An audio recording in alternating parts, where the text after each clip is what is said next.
New calls for answers from some top senators demanding to know why the Department of Veterans Affairs is paying employees to work for its unions.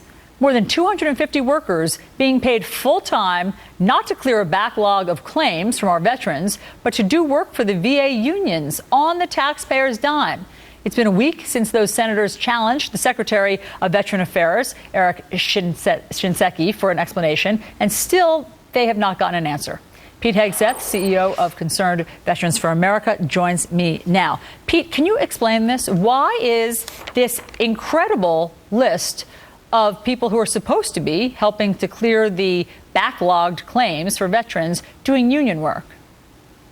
Well, it's not a new practice. This has been around since 1978 as part of the Civil Service Reform Act. So government employees, union workers have been doing this for a long time. The reason we're shining this light, and these senators are rightly shining this light at VA, is like you talked about in the previous segment. There's a lack of trust right now in government, whether it's the IRS scandal or sequestration in government's ability to deliver, but specifically the VA. The VA for the last 4 years has been failing at its mission to deliver services to veterans. The backlog of pending claims is at about 850,000. It's increased by 2,000% under this administration. Veterans are waiting for the benefits that they've earned on the battlefield. And while that's happening, you've got folks that could be spending time doing their jobs at the VA working for union work. And this isn't about bashing unions. I understand why unions exist. This is about why would we be protecting that and serving unions as opposed to serving veterans. And Secretary Shinseki should be taking a hard look at this list and saying, how can we be ensuring these folks are spending more time clearing a backlog that is almost 1 million long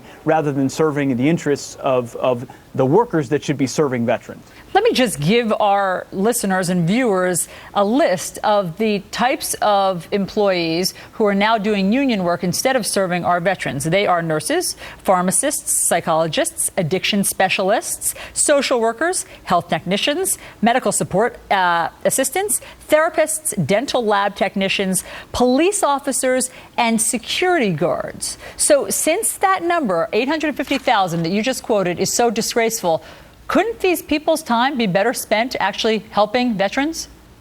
Well, absolutely, especially considering the fact that those 85 nurses, the VA is currently hiring more nurses because many of the nurses they have are on official time doing union work. Again, this isn't about universally, we got some feedback that we're bashing unions. That's not what this is about. This is about the Department of Veterans Affairs, a department that has been failing our veterans for too long, that needs to be held accountable for the fact that they're distracting workers with time to serve the interests of unions vis-a-vis serving the interests of veterans. They should be throwing everything and the kitchen sink at fixing this backlog. There hasn't been any accountability from the top down. So when a story like this comes out, it's not new news, but thank goodness senators are paying attention, putting the pressure on, and asking the tough questions. You know, our organization sent a letter to the White House asking them to answer some simple questions about the backlog, along with a number of congressmen and senators. We've got no answers on that as well. So not a whole lot of answers coming out of the White House or the Department of Veterans Affairs, because it's a shameful background they have right now on this backlog, and they don't have a plan to fix it in a timely manner. Pete Hegseth, thank you so much for explaining all of this. Hopefully we will get an answer and those veterans can get the help they need. Thank you. Thanks, Elsa. We're going to keep at it. Yep.